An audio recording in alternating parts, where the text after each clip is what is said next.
I have had bangs for about 20 years, I think. I think it was I was doing a sort of, I guess if you count the swoopy bang, the sort of like emo swoopy bang of the late 90s, early O's, I did have that, but I didn't start doing straight across until my first year of college, so about 20 years ago.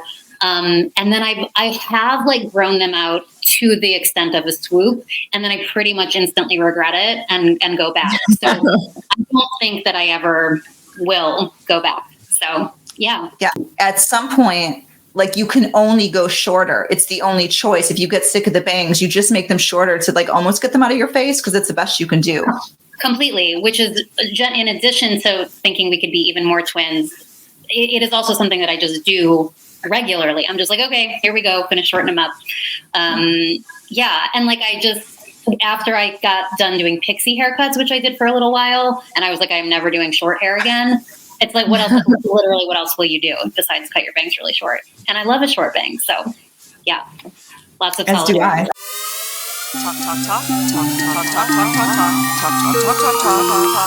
Art of the Zodiac presents Talk.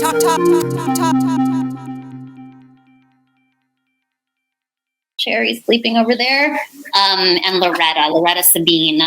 Diesel was named after. Diesel was a foster fail, so I was supposed to just be fostering him. So I just gave him a temporary name. It was a coffee shop I lived around the corner from in Boston, and then it just stuck because I kept him. And then Loretta is both Loretta Lynn and Loretta from Moonstruck. Cher's character in Moonstruck is Loretta's namesake. So, is it the first one? I couldn't. Is it like diesel, like gasoline? Diesel. It was a coffee shop, so it was sort of like a play on like fuel. Fuel for coffee. It was also a very like lesbian sort of centric coffee shop. So like diesel was also sort of part of that. Yeah. Nice. I love that. Yeah. Oh. Well, happy to be with you both.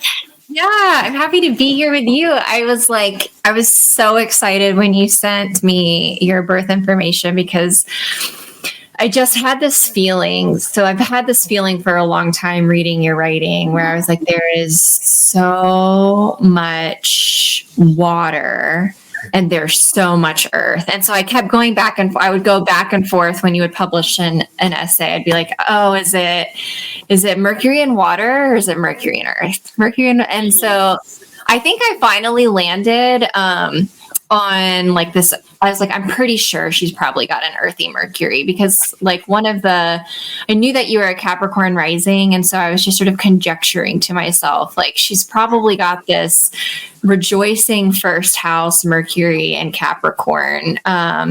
Because one of the things that I think people really miss about Capricorn is it's this sign. It's like this double-bodied sign. It's this ability to like understand materiality, but it's also just like it's so invested in like the spiritual forces that emanate and move through like embodied existence. And that your writing just like felt like that to me. And so when you sent me your chart and I was like, it is.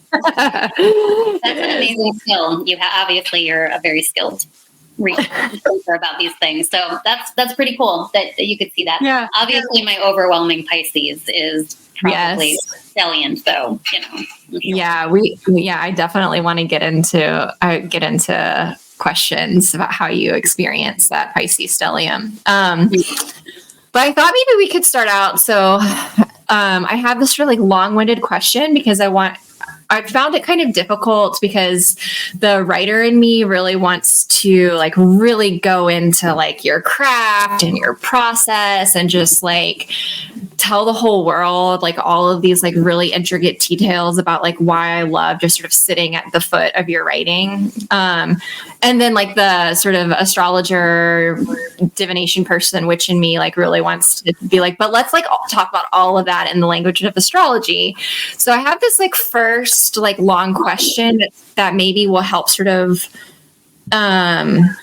talk about the writing, but then sort of move into these like more sort of divinatory spiritual questions, as if that sounds good to both of you. That sounds great.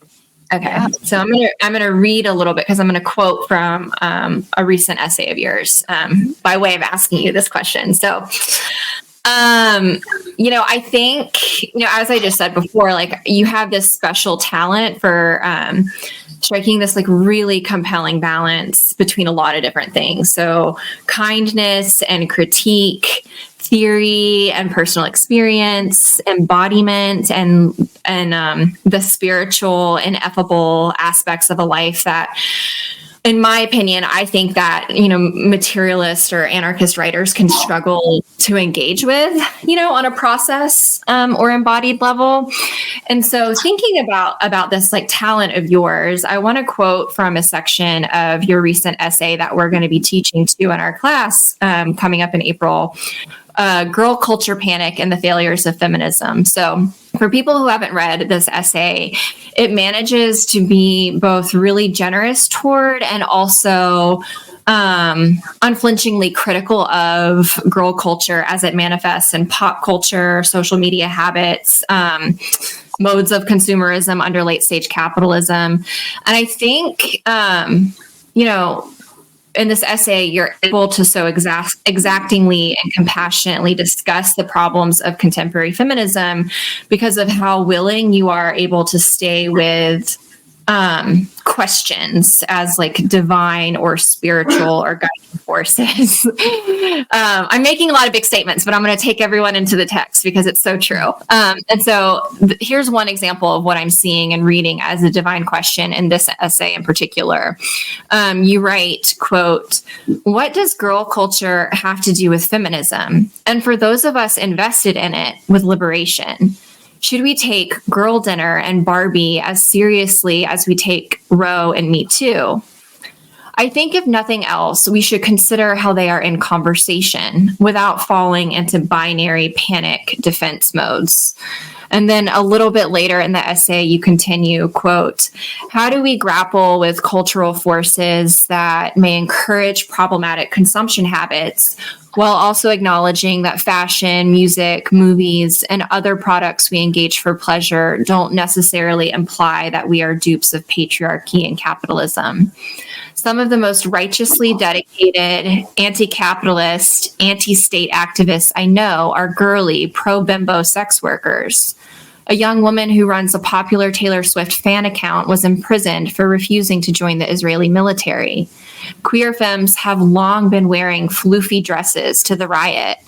The idea that girliness precludes a commitment to liberation is a view that is not only narrow about gender, but also about justice." So this is my long-winded way of asking you how you consider these seeming binaries of critique and compassion, materiality and spirituality, culture and the radical liberation from that culture as you write. And maybe another way of like really getting at this is like, I'm really interested if these are conscious moves, like at the level of process and craft for you, or do these considerations sort of enter the text in a more subconscious, automatic way for you?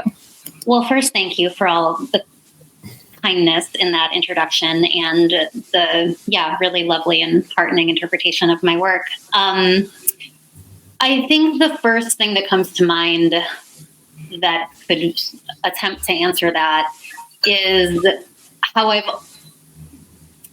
always felt like I've had pretty strong, like a foot in pretty disparate spaces. I've always felt like, one foot in one place that seems contradictory to having a foot in another place. So, I think, I don't remember if it was this essay, but I'll kind of often use this as an example, like watching the Sex and the City and going to cute cocktail bars in cute outfits, and also spray painting banners, going to anarchist meetings.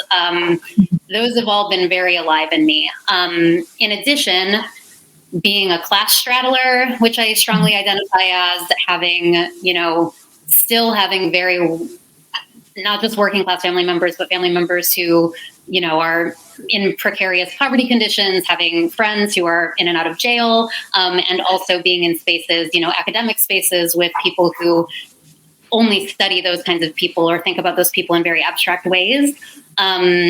And knowing that the sort of flat academic analysis or often flat sort of radical political analysis doesn't take into account the complexity of those human lives. And to go back to the Sex and the City example, knowing that I'm still very capable of holding extremely radical political values and genuinely adoring Sex and the City and certain clothing items, whatever. And then I guess the sort of maybe, so I think that's kind of a large part of it. And then, I guess also just like as a very spiritual person and also, and this feels very connected to me as somebody whose work is really, my sort of activist work doesn't really feel quite right, but a place that I devote a lot of my radical political attention is prison abolition and transformative justice. And so much of that work relies on complexity, on seeing gray areas, knowing that you can't have black and white sort of situations. And then I guess the final thing I'll say is, as somebody who definitely has a very complex, very much identifies with the sort of symptoms of complex post-traumatic stress disorder, and is working through my own sort of trauma healing, like I'm very inclined to black and white thinking, and I've done a lot of work to get out of that because it's definitely been generally a detrimental, I think, impulse. And so I think some of this is just my unlearning of that impulse too. I love that. I mean, I love this idea too of like using, or of like the writing process and of like using your career as a writer who's like publishing every week about these topics as a way to undo that trauma around black and white thinking and CPTSD and all of that too. It is making me think about your Pisces stellium, and one of the things that I love about Pisces is this desire to be in the sort of soup of life. Like it's really seeking that sense of like unity, while understanding that like one of the things that puts us in unity more than anything else is like the vast unending stream of differences. So that's really cool. Yeah. And also, I'm thinking about, I think maybe we have like the stereotype too of like of Capricorn as being like really like rigid or a traditionalist. But I mean, I think having this Capricorn Mercury in the first house too, I mean, I think again, like, so all the planets have a place where they rejoice, or they're supposed to be like super joyful and like happy. And for Mercury, it's in the first house of where the sort of soul meets the body, that sort of embodied soulful experience.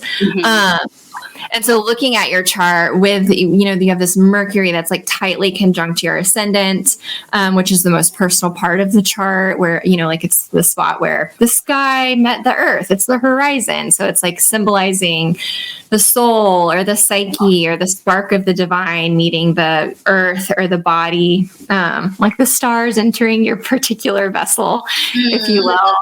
Yeah. And like in conjunction too with your Jupiter. So this like first house, wise, teacher, healer, caretaker of the zodiac. I can see this sort of desire to, and it's in this sextile, this like very friendly relationship to your moon and your Venus and your Mars and Pisces.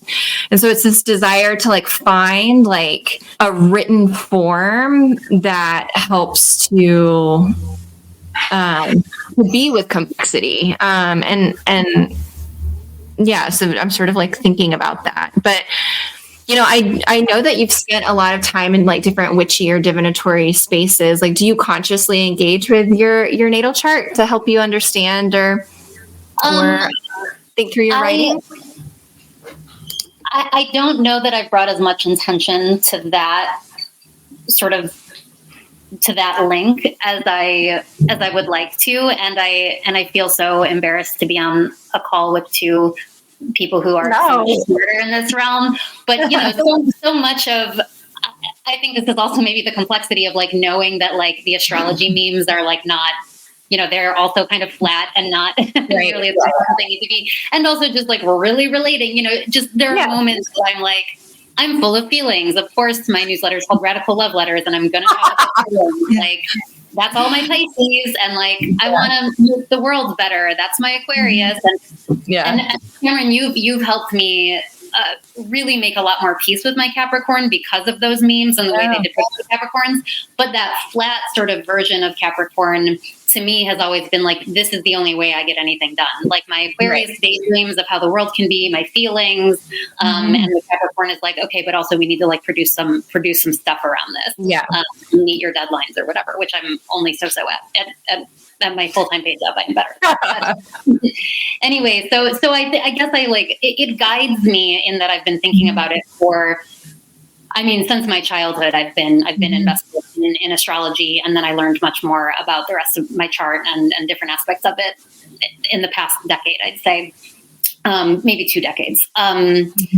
So I think about it and I feel gratitude for the ways that I feel like all of those things show up, but I don't necessarily like work with that in that way. I've done like magic around writing. Like I very much credit, I at least a little bit credit my first book deal to like a magic spell that I did. So I bring in magic and definitely did a lot of tarot stuff around some early writing, like my transition out of my sort of academic identity when I really thought I was going to do the sort of tenure track life, shifting out of that into more of an attempt at like an identity as a writer and leaning into and doing more with my writing, that there was a lot of magic involved in that. So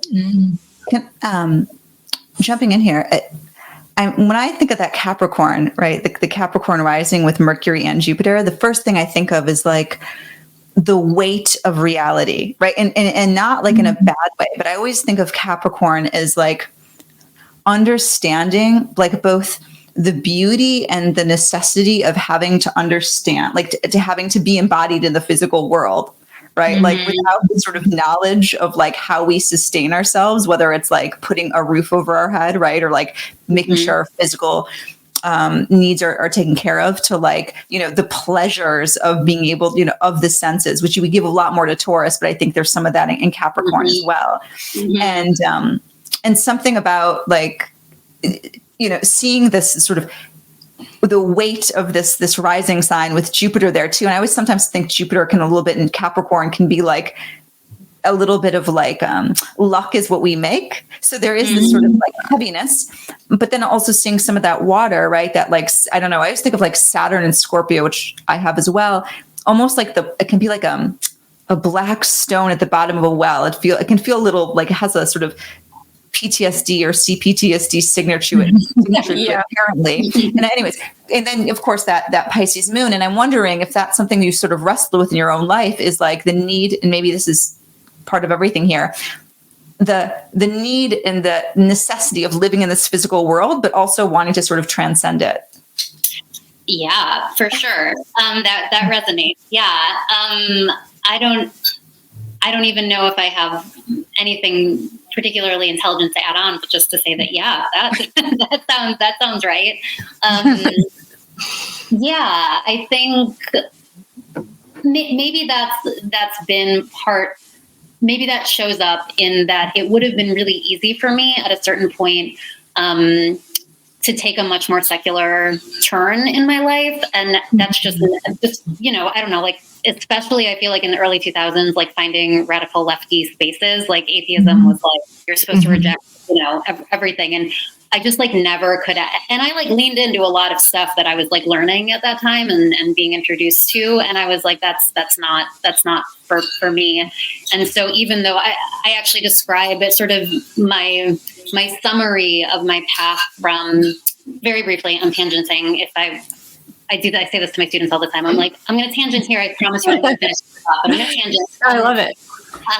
So my mom was hippie-ish and was like, I don't want to, make her pick any religion. She didn't like baptize me. We were sort of, but my like grandparents were just, my one set of grandparents were kind of like hippie-ish progressive Christians. My other set of grandparents were totally evangelical Christians, and then my dad's side was Catholic, but I didn't really grow up with my dad's side after a certain point. But anyway, we would go to like church on holidays, like Christian holidays.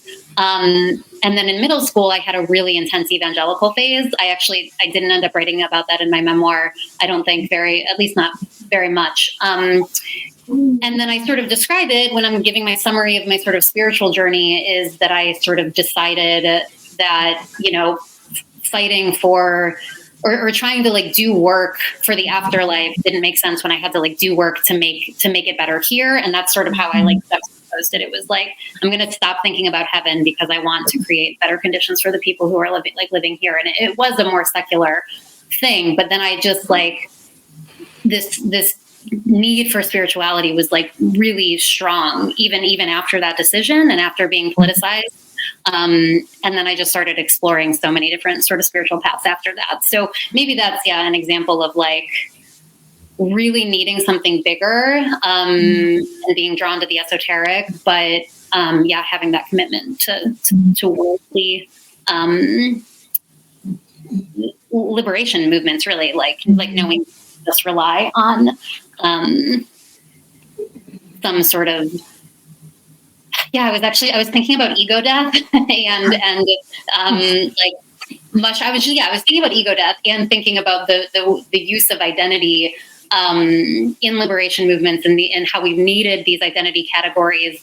Trace Spivak talks about it as strategic essentialism. Like, most of us who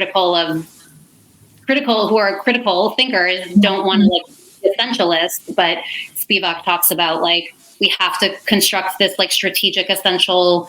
She's writing back in the 90s, like this essential woman. And she wasn't being turfy about it. It was just, she was thinking about it as sort of the struggle of third world women. And she was like, we know they're not all the same, but we have to like strategically essentialize ourselves for a second so we can get the rights and move on. So anyway, I've been thinking about this a lot as I teach identity classes. I'm like, like ego death would be great for all of us. And we can just, feel the way we feel, on a mushroom trip or whatever. Or when we're like really tapped into sort of spiritual oneness. But what do we do about the need for these sort of categories that, anyway, that was such a random. No, I love that you said that because I love the synchronicity because before you came on, Vivi and I were talking because I was like telling her, I was like, oh shit, I think I maybe had an awakening experience and when I was meditating this weekend. I'm like that. Y'all are the first people I've really told that. And so then we were talking about ego death and like the term ego death and like when it's annoying and like when it's useful and all of this stuff. And I was saying like, well, like the concept of the ego is just this like magical thing that Freud came up with because he didn't have like the science to back up his theory. So like every time we speak of the ego, we're basically like speaking some sort of like magical entity into existence for a specific purpose for a little while. So just to riff on what you're saying. Wild synchronicity that you were just talking about that. Yeah, we were literally just talking about it. For Jung, it's like psychic death, right? And right. There's this lovely short Gia Tolentino interview that I like. I almost never turn on my radio anymore, but I think that I like randomly turned it on my whatever podcast app wasn't working, whatever it was. And I heard her talking about parenthood as ego death and that she's like often tried to chase ego death in drugs and concert and like going to show, big music situations. Yeah. It's a good interview and it makes me think, I kind of write about this in the realm of sex a little bit too with like, submissiveness and DS situations, but it's an interesting, I love that you were also thinking of that. That's cool synchronicity. Oh, yeah. I'm so tempted. I won't take you down the loophole, but I will ask this question. I can't help myself. I was in this Jungian like shadow class and everyone was just like ego death, ego death, ego death. And at some point I was like, oh, this just feels so just like disturbing to me. Like, I think that I always think when I think of ego death, I think about, I don't know, for some reason, you could tell me if I'm totally off here, but I think about all of these specifically, women in history who, people, I'm thinking of specific women individually who have like, died in sort of in asylums and things like this is a way to sort of a forced ego death, right? I don't know why, like Vivian Haywood or Zelda Fitzgerald or countless people whose names I don't know. But I do think that there's something problematic sometimes when people talk about ego death. And I don't know if I'm alone here. Yeah. I mean, yeah. Do you want to, Cameron? I'm curious when you were saying like when it's annoying, like because I agreed, it's not something I go around like. I don't go around talking about it. Actually, it's just Let me see. Oh man, I kind of didn't realize I was going to even like get into this right now. So let me see if I can like put my thoughts together on it because. So, I wrote the critical introduction to my dissertation. I wrote at a time where I was just like very sick of all of these beloved mystics of mine writing about self-annihilation. Because I had lived up to that point in my life, I had really been sort of hell-bent on self-annihilation in all of these sort of destructive, addictive ways. And then also like, motherhood came into my life through this sort of annihilatory tendency, like I love my kid and everything, but in some ways, like getting pregnant and having a baby was like this weird, subconscious, almost like self-harmful move of like me trying to like sabotage my ability to get the PhD because I thought I was a bad feminist for wanting a doctorate, like all of these weird things. So I wrote this critical introduction where I tried to engage with the work of Johanna Hedva and Audre Lorde and David Wajonaritz, who all like deal with this, with like the necessity of a self that doesn't cohere, but that is like incomprehensible and incoherent and larger than life in its incoherence. But my dissertation, but the critical introduction was about how nevertheless, all of these different writers make these various moves at some point to try to cohere the self back together as a way to tell a narrative that inspires other people to live and to live differently and to participate in the world differently. So I'm like so I guess like I think it can be a trap and a pitfall, particularly for a particular kind of femme or woman experience in the world, like this like self-annihilation, ego death thing. And at the same time, I'm also at this point in my life where like Buddhist meditation is very, very important to me. Like this sort of meditative prayer where I like try to go into non-dual reality, a unitive experience with God, like is what starts my day at 5 a.m. and what ends my night at 9 p.m. And there is something very beautiful to me right now about like the dispersal of the self, but so I'm not really sure I'm saying anything useful or important. That's fascinating. I mean, and I think it's really related, like when you were talking about like, but ultimately they come back to the self for the narrative. I mean, I think that is the attempt I was trying to, I don't even know, actually, I'm not quite sure how we got here. So thank you all.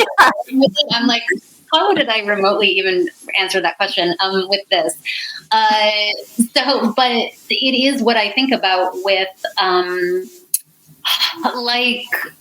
so I talk about this a lot with my friend Shuli Branson, who I'll just drop for brief, recommended readings. And Shuli translated this queer writer and activist, Guy Hockingham, who wrote about basically wanting to abolish identity. Like he's basically arguing that gay liberation is going to fail if we just keep asserting this like static box of what we are. That's also becomes, he kind of predicted this sort of defanging of the LGBTQ movement that, ultimately had nothing to do with actual liberation. It just becomes like becoming part of the system, and identity enables the category, the identity box enables that, that narrative for the fighting for your rights as this group, but then like power systems, namely the state, but any sort of hegemonic power web, then can better like identify and co-opt and surveil and, you know, et cetera, et cetera. So, yeah, like we need those narratives. And obviously as like a femme person, a punk, like I'm so committed and invested. I'm so grateful for like community that those things have like enabled. And like where is that going to get us if these things like lose their potential for the things that I think a lot of us want? I don't know. Is that to take it in the social movement realm? Like, is that kind of connected? Like, yes, absolutely. And you're making me think of like, I mean, like to take it back to your writing, like one of the reasons why I love your writing and why I think many, many, many, many, many other people love your writing is because you have this like, beautiful ability to gently, but sort of firmly like say the thing that so many of us, I think, are thinking or feeling or worrying about. I mean, I think this comes through like in the times where you've sort of like written about your discomfort with writing from and through the personal. So like we can think about that in terms of like writing about identity. I mean, you wrote this like really, I mean, you've written about it a bunch of different times, but it stands out to me how you've written about your discomfort with or your own feelings, I guess. I don't know how exactly you said it, like your own feelings of like unseriousness or like girliness for writing a memoir for your first book instead of like, you know, cultural criticism or auto theory or whatever the cool kids are doing right now. But I'm also just like thinking about this in terms of how even in your most recent love letter that you published this weekend, which like it just had me like, it stopped me in the middle of my day and it like allowed me to like have these big, deep hidden thoughts that I hadn't been able to really confront in myself, where you were just like, you just said it. You're like, I realized I've been hedging about the fact that I am at this moment in time disabled, and disability is like one of the identity frameworks of my life right now. And, you know, I just like, I think you have just a wonderful ability to say it, like to talk about the ambivalence around these kinds of things and how they're useful in these different sort of like liberatory or activist or political movements and groups or for communities. But also just like how like the feelings that we have about them can be very difficult. Thank you for saying that. I often feel like I don't end up saying things nearly as clearly as I want to. And I blame academia for making me feel like really convoluted and like, same. So, but thank you I'm glad it works sometimes, but, I guess, well, how do you wade through like decisions to like write about your ambivalence about, I guess about writing or even about like experiences of the body? Yeah. I mean, I feel like, there's a couple different ways I could answer that too. I mean, something that's definitely, something I think about, obviously, because I write about it a lot and I think about it a lot. I mean, I really see, and I've said this a million times in interviews and written it, Substack for me is just an extension of LiveJournal, like, but also with the evolution of my brain. Like I have gotten smarter and hopefully like a little bit of a better writer, more practiced, more seasoned writer anyway, with more life experience. But I've always, it is part of I used to write, I've been writing, this is a cliche thing to say, but I've been writing as long as I could write. Like I would fill notebooks with like stories, and they would be fiction. I would write like novels in these little notebooks. But it was like my life with like movie. Like I would just steal things from movies. I found one when I was doing my memoir and like looking in all this old stuff. And I just stole stuff from the movie Now and Then. I was like, this is just Now and Then.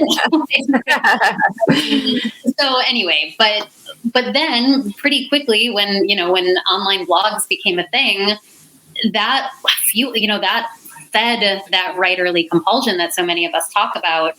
And so creative nonfiction was it's just always been there. And in academia, on the one hand, I was in feminist studies classes that were thankfully, influenced by feminist scholars who said we have to insist on the personal being political. Obviously, I'm a broken record about that. And we have to insert ourselves in our scholarship. But at the end of the day, my dissertation did not include a lot of me. It ended up, the big project ended up being pretty traditional academic, research. And so anyway, all this is to say, yes, the comment that I've made about feeling sort of embarrassed that I end up, my solo authored book being a memoir. They're also, I needed to do it. This all sounds so cheap, but I did. I needed to write that book. I wrote that book. Yes. So that happened, and I think I was reading an interview with Leslie Jamison because I really am enjoying her memoir, and I've really appreciated her nonfiction. She said something about, I wish I could remember. I should try to etch it in my brain so I can quote her. But it was something about being invested in, I don't know if she said narrative nonfiction or memoir. I don't remember how actually she specified it, but that it's not just that you care about the value of your sort of interiority and the complexity of your own particular unique experience, but that you also believe that everybody else is worth that too. I really strongly believe that. I am I've written this a lot. I'm so drawn to memoir because it makes me feel less alone. And so if I can offer that in my own writing about my life, then that feels really, really meaningful. And also part of my political values to fight alienation. And I love that James Baldwin quote where he's you feel alone and then you read. And it's just that's so powerful. So again, not totally sure I answered your question, but yeah. As the only non-PhD in this Zoom room, I want to say that I thought that your memoir, right, was not completely out of academia here, was so powerful because it's so richly filled with history and facts that I don't know. And it's accessible because you're making yourself very vulnerable by sharing, right? This larger story through yourself. And I'm coming back to your chart here, right? I'm thinking about Mercury in its joy in the first house. And, there's something about the message needing to come from the self, but also the beauty you mentioned, being a class straddler, right? The beauty of Mercury is the only god that can go freely between Mount Olympus and Hades, the underworld, right? And so this is beautiful being able to go through different worlds, through academia, to be able to speak to sort of the common populace or the pop culture, right? Right. Yeah, I don't know. You hear you go, I don't know. I'm ashamed or something or whatever. I'm it feels like you were made to write memoir. Well, thank you for that. That truly means a lot. So thank you for that interpretation. And I love thinking about the Mercury travel. That's really cool. Yeah, absolutely. And also just thinking about this compulsion to write, because you don't just have a rejoicing Mercury, you also have a rejoicing moon, because your moon in Pisces is in the third house where it rejoices, the house of the goddess. And so this is, I think the third house, I'm biased because I have a third house moon too, and a third house Mercury. And, I think the third house in the Hellenistic tradition that Vivi and I have come up through, the third house gets a really bad rap. Demetra George calls it not just Demetra George, but the tradition calls it the least good of the good, the least bad of the bad. And I've thought maybe I'll write a memoir titled The Least Good of the Good. You what? It's going to come back to our Venus problems and the problems of the feminine and traditional, right? Oh, the goddess is the least good house or the best of the... Right. It's so fucking stupid. But anyways, I love the third house because it's and then in modern astrology, it's gotten these significations of this is short or daily communications. It's blogging. It's the news cycle. It's, shorter essays that get published.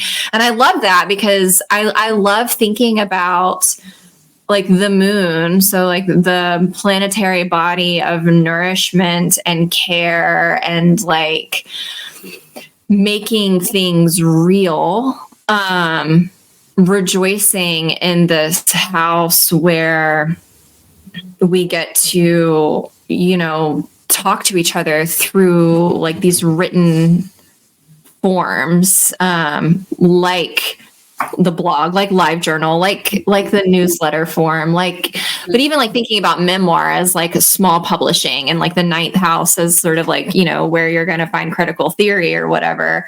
But thinking about these narrative forms as having their own sort of particular strand of magic or connection or ability to like nourish like the mind, the body, the like sense of like mundane reality being nourished through that compulsion. But anyway, all this is that your moon rejoices. Like you have your moon, your Venus, and your Mars, this Pisces stellium, rejoicing like in that part of your chart. So there is like a superpower for you there, like to be doing this work. But I'm wondering if it always feels like a superpower. Like how can I ask this question? Like, what do you love about your writing life right now, and what's something you would like to change? The first part of that question before you got to the question, like what I was thinking is just like how much I do. First of all, this is also very educational. So because I don't know nearly as much about houses stuff. So thank you for that lesson. And I really do love my Pisces, like the Pisces aspects that I feel within myself. But it is also like so fucking overwhelming to have, again, I'm flattening this, but to like have so many fucking feelings. Like it's really And then in terms of how that translates to writing, as we're sort of connecting that through writing about the personal, like sometimes, like to use the cliche internet term, like vulnerability hangover. Like sometimes I'm like, is that like stupid of me to like write that? So that happens sometimes. And then, but then more concretely and maybe shifting a little, what I like about my writing life and what I, would like to maybe change or something. I'll start backwards. I stumbled into a temporary but full-time academic job again, which a lot of precarious academics who know that it's, it is a thing that I can teach, and I actually really love teaching, and it can like give me a paycheck. It is usually very, very low paying unless you have a tenure track or tenure position. But I found myself in this 2-year position full-time. So that takes a ton of my time. And the truth is it takes tons of time away from writing. I was supposed to have a book. I have an agreement with a publisher that I was going to get them a book, literally a year ago, and it just like isn't finished. And so that's been really, really hard for me. And I guess there's some ways that the newsletter technically takes time away that I could be spending on that book. But I do really love the newsletter as an anchor. So I do, I'm grateful to have, even though I'm consistent in that something comes out every week. I would like to do that maybe on the same day and also have more essays than just my like little notes. But it is an anchor, and it helps because again, I would be writing somewhere, somehow. I've always found a portal to put the words. And so that's what it is. And I'm grateful that I have that. So that is something I like. It does allow me to do what I need to do and put it somewhere. I do wish that I had more time, I guess, for it. And I wish that, I just have never really fully allowed myself to only write. And that's completely connected to economic scarcity and fear. So, and a little bit of like imposter syndrome, but mostly economics. So, I think it would be really interesting. And obviously, I listened to your interview with Alicia, and she's just such an inspiration on like doing that. And I just like haven't, I've not done that. So yeah, I guess that's sort of my answer, I think. Yeah. Yes, I kind of felt nauseous when I was listening to Alicia describe that sort of like hair-raising decision to just do it, to just like really like do it, freelance, write full time, because whoa. Yeah. She's super awesome, and that is like it's like just haven't I haven't had that thing that has allowed me to be brave enough to do that yet. Yeah. Maybe is that in my chart? I don't know. Like I was to mention your like Capricorn, like I feel like the Capricorn rising with the Jupiter there just is like needs to have a plan. Mm-hmm. Like, I don't know. That's the first thing I think of. And like this idea of like, okay, we have to know what's going on. We have to. Oh, absolutely. Vivi, you're like diagnosing my kid. Like, so my son has a Capricorn rising with Mercury and Jupiter in the first. And like this child will not do anything without knowing what the plan is. And then like once he has the container of a plan, like he will he will be more independent than any other kid his age, but he has to have that safe container of like, what's it look like? What's my day look like? You know? Yeah. That's very relatable. And I do think I had that impulse since I was a kid. This is when we get into like astrology or family functionality or whatever. But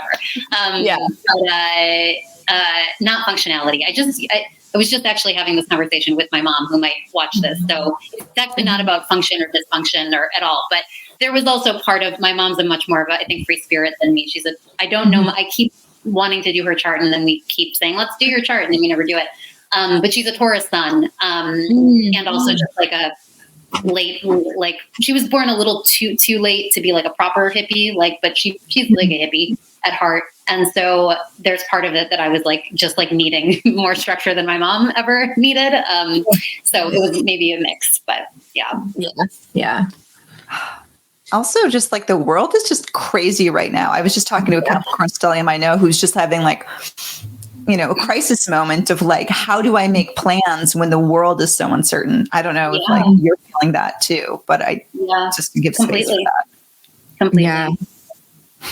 Yeah, absolutely. Well, I mean, that's why I'm talking to, Raechel and Alicia, and why I'm like, Vivi, I'm lighting up your phone every day because I'm like, how do I live?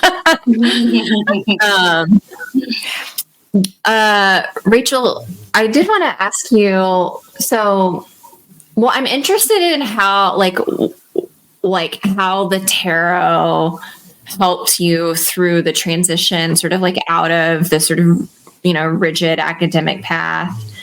And then I'm also interested in the ways, it sounds like you're not so much like writing with your natal chart necessarily, but I do know that like you're teaching an upcoming workshop on March 30th for people who want to navigate writing about sex and their creative nonfiction, fiction analyses. So, and I know that because I'm going to be in that course, I'm really excited.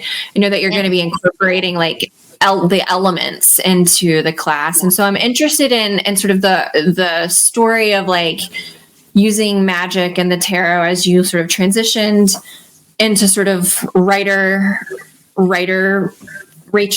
I mean, I know that you're still but you know what I mean? Like out of this academic path, and out of like the sort of atheist leftist spaces and sort of the more of like witchy leftist spaces. And then also like what role do like the elements, magic, tarot play in like how you do pedagogy now? Yeah. Well, you're not only in that class, but you're going to be doing, you're going to start that class with a tarot reading. So I'm very excited. You should be excited.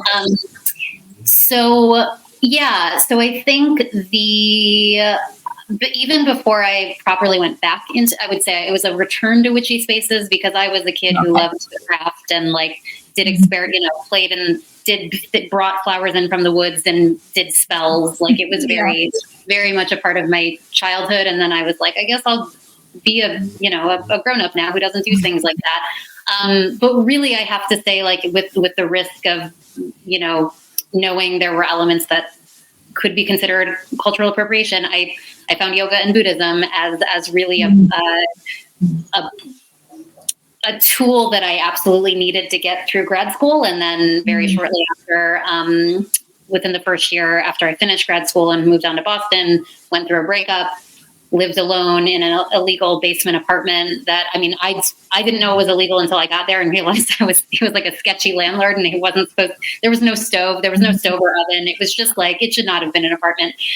Anyway, it was a rough time. And that's when I got the CPTSD diagnosis, because I was like, I feel like a crazy person. And turns out trauma from childhood is all bubbling up now. So anyway, I'm a certified yoga teacher, spent almost every day at the yoga studio and developed a meditation practice, and love all the standard sort of white lady in the US, Tara Brach, Pam Chodron, just those are they told me. So there was that. And then I was like, oh, I could get a lot of what I'm getting from this, which so much respect, and still have elements of those traditions in my own life. But it's like, oh, I could sort of pivot and feel a little bit less icky, and feel actually quite connected to both my childhood and also sort of pagan roots. And if we do want to go that potentially problematic but potentially important route of tracing my ancestry, there are actually some of those practices that probably emerged from ancestors. So that was sort of that path with that. So, and then when I was leaving academia, it was another crisis of, identity crisis, a little bit, dark night of the soul, whatever terms we want to use. It was who the fuck am I if I'm not going to do this? And so I'd already had those practices in my toolbox, my wheelhouse. And so I just pulled, I did a lot of tarot readings myself. I obviously continued to take a lot of yoga classes. And then I also started investing in not a ton, but I went to tarot readers. I went to an energy worker, and I had this amazing Reiki / vision. She was kind of a psychic. So she had visions while she did the Reiki, and she saw my grandmother she didn't know, she didn't know anything. And she just woman who was totally my grandmother, and my grandmother always shows up in meditative spaces like that. So, or sort of spiritual plunge, sort of journeys. And then she did a reading for me, and I don't remember all the cards, but I know the world was the last one, and specifically my sort of academic path. And I was like, well, it's concluded. I did it. That chapter is complete. The cycle is complete. And I really need to get out of this vision of my life, and also, thank goodness, and let go of all of the bullshit that it put on me about my value and my worth, and that I should devote my life to moving all across the country for these jobs, and that is such a fucked up institution. Why was I giving so much of myself for this thing that's so full of problems? And that felt so empowering. So I did that, and then real briefly, I did a magic spell with sort of a honey sugar jar situation with the name of the publisher that I wanted to publish my book in, and did a ton of writing. Some of it is you can. I know someone who swears by that spell. By the way. It seemed to work. Literally, I put, and granted, it's an indie press, so it was not shooting for the moon, but it was Belt. Was it Belt? Yeah, Belt. Yep. Oh, I love Belt though. So I wrote, my book will come out with Belt Publishing, or whatever exact phrase I wrote. Put it in there. Wrote a lot of I'm so happy that my book, just did the sort of traditional kind of manifesty stuff, and then it happened, and that's the only place I submitted my book. So. Yeah. Wow. I'm I'm learning things. I'm going to do this for my book. I'm going to do it. Had you written the book first, or had you written a proposal, or? No, I knew I wanted to write a memoir. I was like, this is what I'm feeling. I'm feeling, the way that It just plung, I'm not even saying an English word. Plunked in, there's plopped in, I don't know. It was like an inspiration hit. It was like, I want to, because I started really loving what Belt was putting out, but they didn't have memoirs. So that was at the time they had no memoirs. So I was like, a little bit of a stretch, but I was like, oh, I want to write about it. I want to write a memoir. And obviously, like, what I need to do is write about Ohio. Like, that's actually what I really want to write about is relationship to Ohio, and the gender and sexuality stuff felt like obvious because that was is part of my life. So those things all connected together. And so, that helped me shape what I wanted to do. So I was like, okay, this is the thought. I think I wrote like a 1-page email, like barely a page email pitch. And then Anne Truback, the founder, wrote back within and this is probably different now because they're a bigger press. Totally. She wrote back in like 3 hours and was like, sure, send me some chapters. So I had to write some chapters. The writer in me is just like freaking out right now. That is so fun. Yeah. But also amazing. Like it does. Like that's amazing that it happened like that. Yeah, I guess I had a little bit of content. Oh my God, my poison brain. I had some substance of it from like a writing retreat I had done, but it was not in the form that it turned out in. But this is getting at a question I've been wanting to. A very nebulous question I wanted to ask. And I hope this is a good segue because I'm thinking about, we've been talking a lot about your Pisces moon, but you also have an exalted Venus in Pisces and Mars in Pisces, right? In the third house, as Cameron said, of neighborhood, but also publishing, the house of the goddess. And I'm thinking it's interesting that you're writing what you're attributing your first book, Rust Belt Femme, coming out with, right, is due to a honey spell, right? Venus, honey, something sweet, something beautiful. I was looking at the title of your essay, Girl Culture, Panic, and the Failures of Feminism. And the word that came to mind immediately was something Michelle T said, actually, in regards to a sprained ankle, was femme problems. It's a femme problem. Femme problem. Because it was a high heel that she sprained her ankle? Was it like it was like a femme shoe issue? Is that what? I love that term, right? Yeah. So I'm thinking about this, and I was telling Cameron this. I was trying to find a way to fit this in, but maybe it's something I've been wrestling with. All weekend because I've been reading your book. I'm almost finished. And do you know the author and scholar Antonia Crane? The name is familiar, but I don't think not enough. She's a really brilliant writer and sex work advocate and activist and filmmaker and it's just wonderful, and has also written a book, which I'm staring at, called Spent. At any rate, so I'm thinking about these things, and I just went to a film screening of hers on Friday coming into this interview, and I was thinking about this idea of like Venus problems, right? And I was just thinking about meditating on this idea that we live in a culture, I think, that really just has issue with Venus, right? Like, this isn't new to anyone. And so then I was going back and thinking about like the mythology of Venus.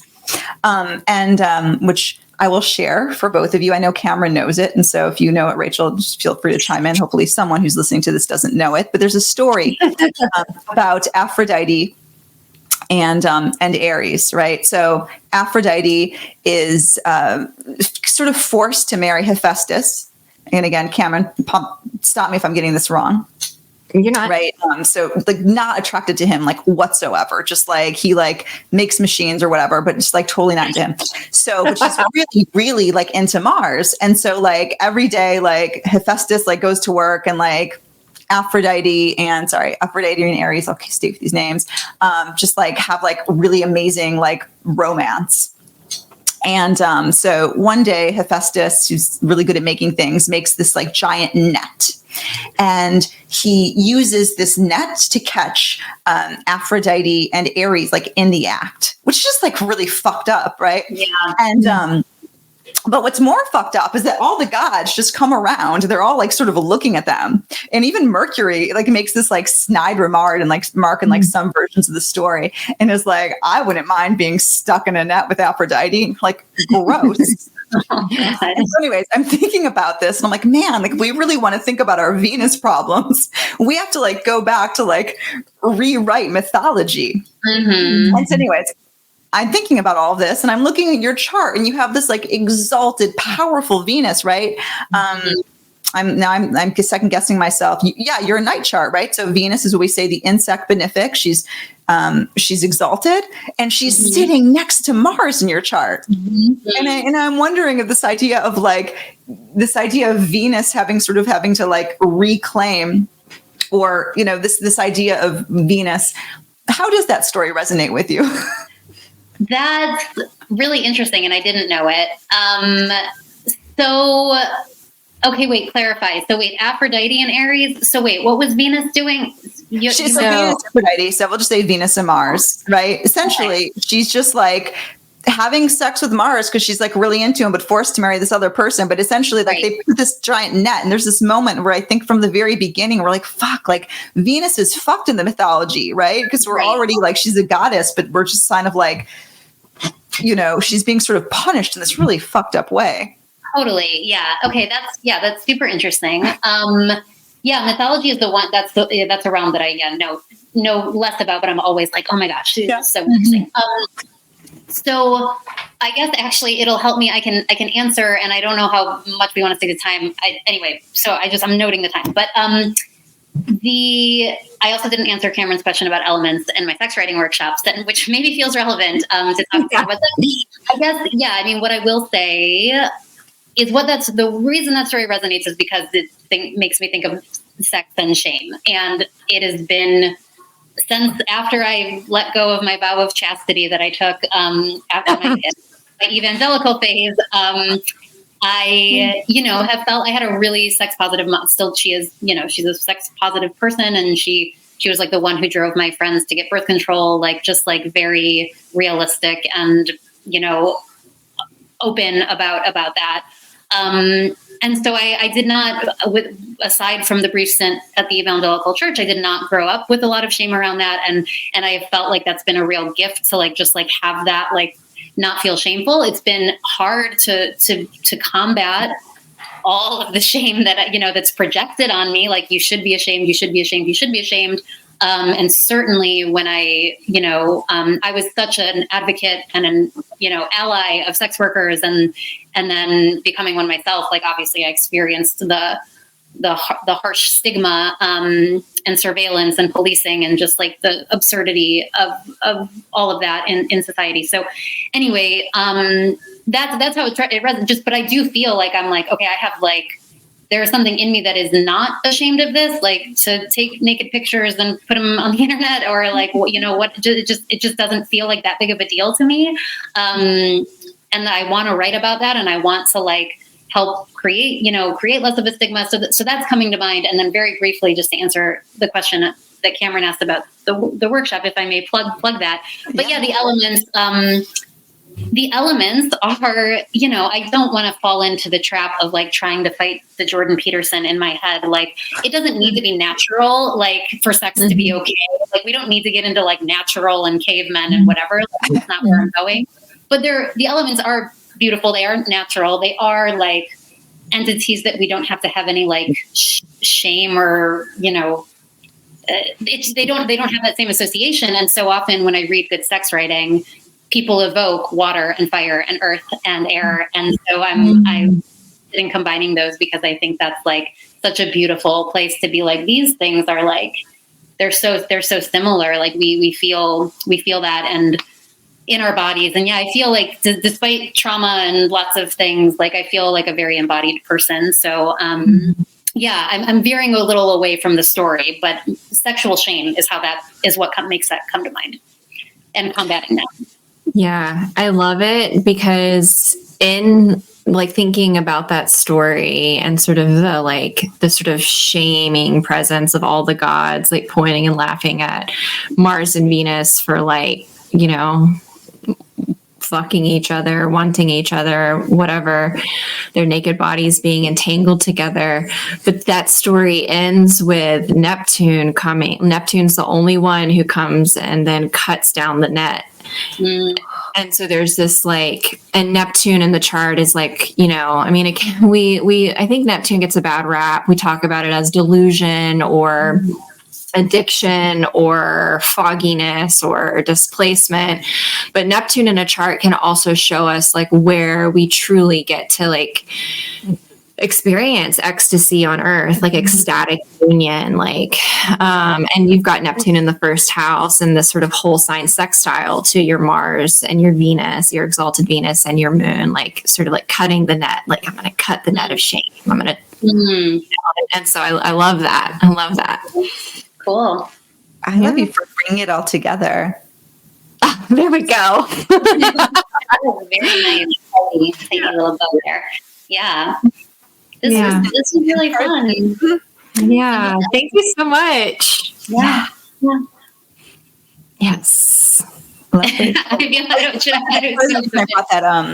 I brought that up too. Is like, I think we're talking about Mercury a lot, but I was like, oh, I feel like Venus is really speaking in your chart too.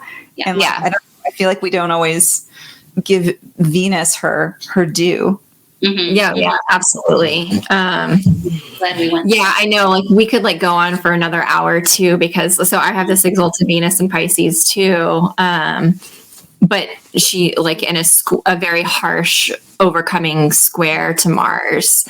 And we have very similar stories, Raechel, in certain ways. And I think so like hearing you reflect on, you know, like the sex positive upbringing, you know, with your mom and like just how you other than this like brief evangelical period, having like really not having shame be something that was part of your own sort of sexual experience, but then also having to like work really hard to combat what is placed on you by the culture, you know, by virtue of, you know, your body and your writing and also your work, has been really, I don't know, important to bring out themes in my own life and just sort of like quash trauma. You know, I'm also thinking about that moon as like nourishing, you know, like just like I think Radical Love Letters is just perfect. It's a perfect encapsulation of the kind of writing you do.